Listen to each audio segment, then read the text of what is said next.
Original specification for a two-seat all-weather interceptor was given in 1948.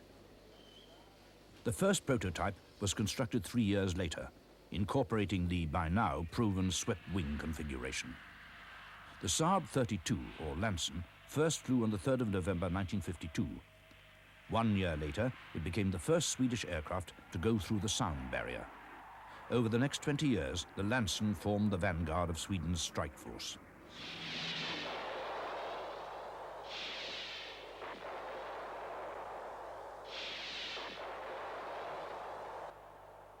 We still use the Lansen, and we will do throughout the 90s as a special ECM training aircraft. It's a wonderful aircraft to fly, as many of the Saab aircraft, and it's also beautiful to look at. Flushed with the success of the Lansen, Saab began to experiment with a revolutionary new design, the double delta wing. By combining the tail and wing control surfaces, drag was greatly reduced. Work began immediately on a small test plane known as the Mini Draken. It was built in only one copy in order to test mainly the double delta wing construction that was the first double delta wing in the world. It was then followed by the full-scale J-35 that was built in 604 copies totally and in 7 different versions.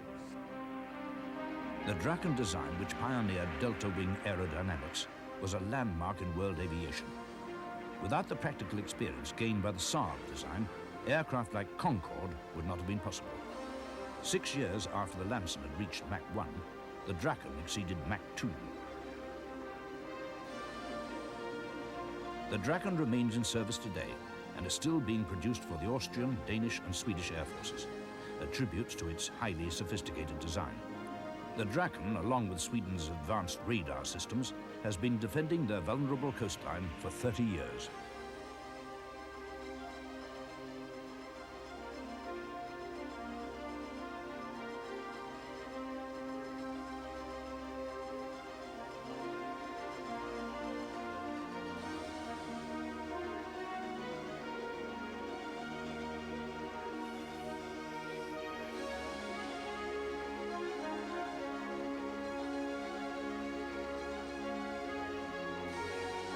The dream that had been inspired by the dark days of 1936 had become a reality.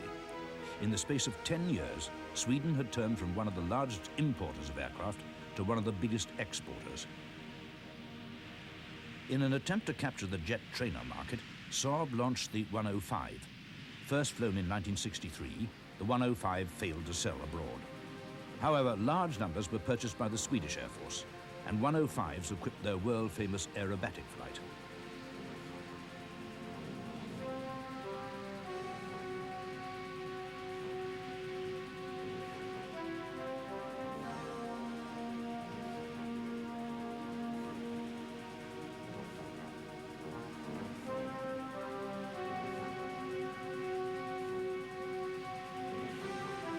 Saab soon began work on another innovative project, the Viggen. The unconventional thin delta wing design with a small canard wing provided great maneuverability, minimal turbulence, and a low landing speed. But the design was expensive and untried.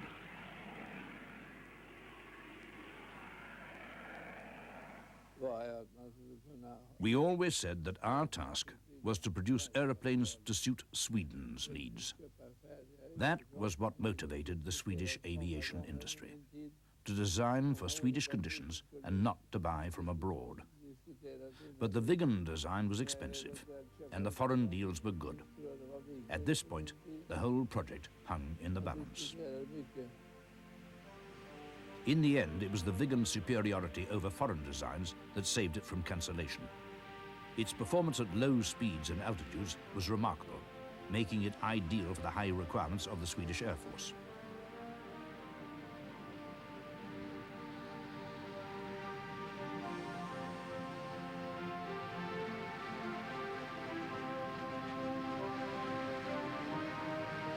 Today, the Viggen forms the central pin of Sweden's air defense policy, a policy built around the concept of flexible dispersal.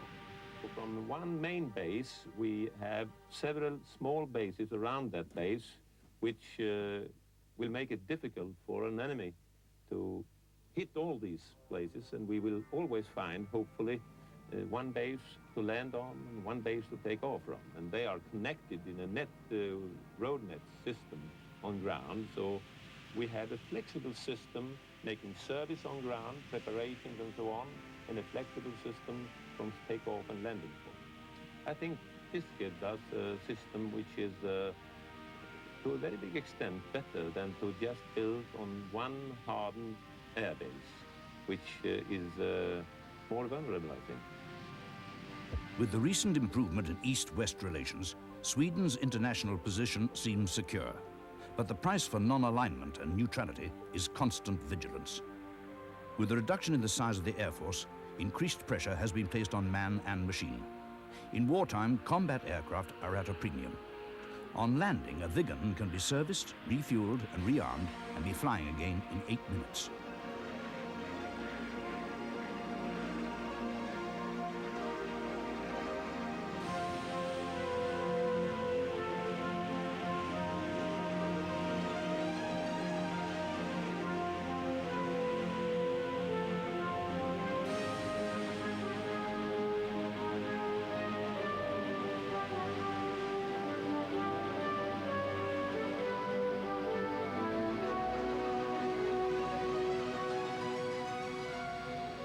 In 1989, the Viggen is still being produced and has proven to be one of the most versatile combat aircraft in the world.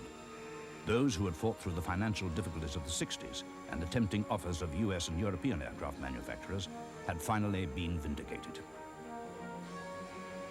In 1986, the Swedish Air Force celebrated 60 years of peaceful defense.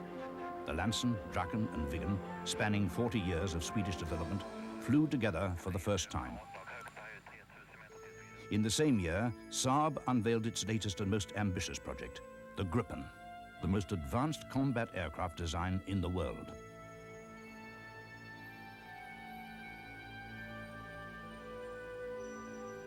In December 1988, the Gripen is wheeled out for its maiden test flight. These are the first pictures ever shown of this revolutionary new prototype. The test pilot, Stig Hunstrom, receives the customary good luck kick before climbing in.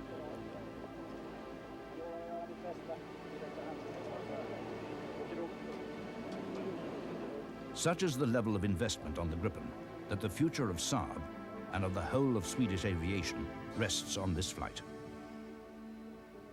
The fundamentals of a test flight are still very basic, as Stig Hunstrom explains. From a standing start, I'll accelerate to about 250 kilometers per hour. Then I'll gradually pull back the stick and hope like mad she comes up. After that, I'll put her into a slow climb, keeping the undercarriage down in case I need to make a forced landing. I'll climb to about 300 meters and try to get a feel for the aircraft. It's vital that the escort aircraft are in position to assist me in case of any malfunctions.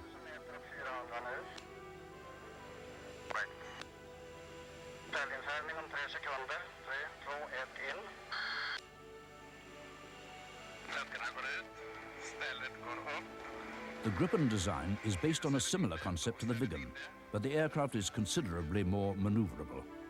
Exact performance figures are not yet available, but the Gripen is expected to outperform the Tornado, the MiG-29, and the US-built F-16. Increased use of carbon fiber to reduce weight, coupled with advanced electronics and extremely short takeoff and landing ability, make the Gripen ideal for Sweden's defense needs. Modern computerized systems actually allow the aircraft to find its own faults, and like the Viggen, the Gripen can be repaired with the minimum of base facilities. For the design team, today is the culmination of 10 years of work. But watching from the control center, they can only wait and hope. Their fate rests in the air with the test pilot.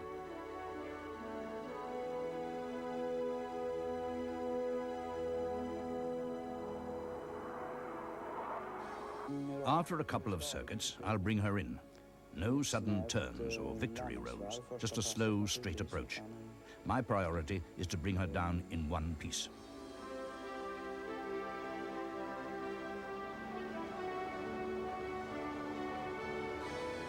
After a successful mission, the Gripen touches down, displaying its unique braking system. Since this first flight in December of 1988, many other tests have successfully been conducted, and the Gripen is expected to be delivered to the Air Force in the early 1990s, launching Swedish aviation into the 21st century. In Sweden, aviation has always meant more than simply aircraft. It has meant peace and security. Perhaps it is this realization that has led to this small nation having the most advanced aviation industry in the world. The high technology of the Gripen stands in stark contrast to Baron Karl von Cedarstrom and his Blériot 11. But there is a common bond that links the two ages together. To dream, to dare, to win. That was the motto of our first aviation pioneer, Karl von Cedarstrom. We carry his dream forward into the future.